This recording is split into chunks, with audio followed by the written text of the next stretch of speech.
cut out here. What about Australians? Oh, lovely. I love Australians. Welcome home to you lovely people. You must feel at home here. Inside this English prison.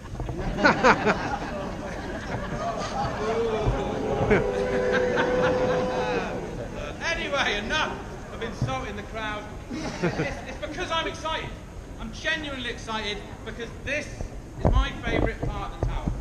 It is not architecturally the most interesting, but it's one of the crucibles of English history. The things that have happened here changed our country and they've changed the people we've become. Behind me, it's a famous Traitors' Gate, a great example to our American friends, cousins and allies that we know is bigger, better, costs more money in America. We've always had it first, always. And this gate is no different. It was originally known as the Watergate. I can only do that for another couple of years before no one's heard of it. Its original name was the Watergate, changed to the Traitors' Gate in the Tudor period. Because of the many traitors that would come straight from their trials up at the Palace at Westminster, having been found guilty of treason, sentenced to death, they'd be loaded on a small, open barge. They'd be rowed down the cold, dark waters of the Thames. People would gather on the side of the bridge to jeer them. They'd get more and more nervous, till eventually through the river mist would appear the mighty battlements of the Tower of London. Just when they thought they couldn't get any more nervous, they'd be rowed through this dark tunnel, through these original gates, up these original steps, to here, to be met by us yeoman warders. This, for me, and I hope for you, is where history really starts to come alive. Right where you're standing now, 4 Queens of England have stood trembling in fear. One of them I mentioned before, Queen Elizabeth I, lived a long and happy life. Not so lucky.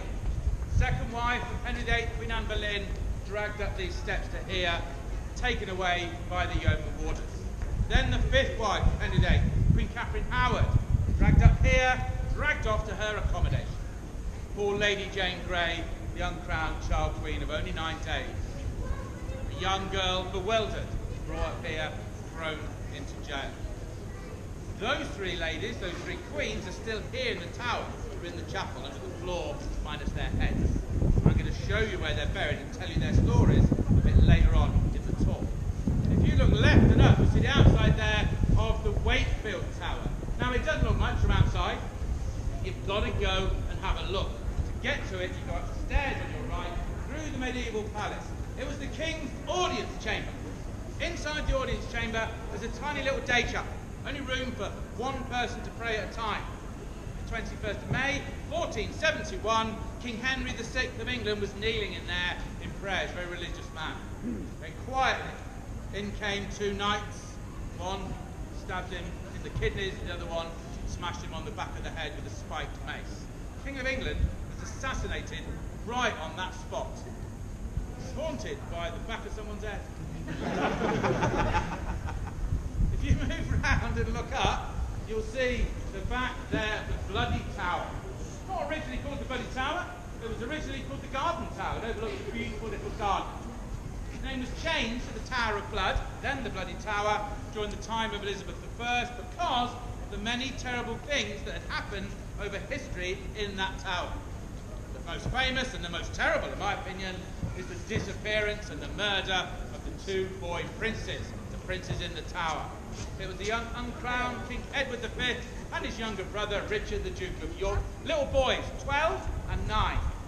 When the 12-year-old became king, after the death of his father Edward IV, their kindly uncle Richard, the Duke of Gloucester, brought them back separately to the tower by military means. He told them he would look after them. He told the eldest he would be the Lord Protector, he would help him rule, show him what to do, and then stand back at a later date. None of those things happened. He had them declared illegitimate by Parliament. He had himself crowned Richard III of England. We're told those poor boys were stabbed and suffocated to death in that room. They were moved the next day by a priest and buried under some stone stairs being newly constructed on the south side of the White Tower. They lay there undisturbed for 191 years. In 1674, those stairs were demolished and the workmen found a wooden chest. They thought it was treasure. They ripped open the top, rubbing their hands together. There was no treasure in there. just the dusty bones of those boys, 12 and 9. Charles II, the king at the time, he had them removed to a beautiful tomb called Innocents' Corner at Westminster Abbey, still there to this very day.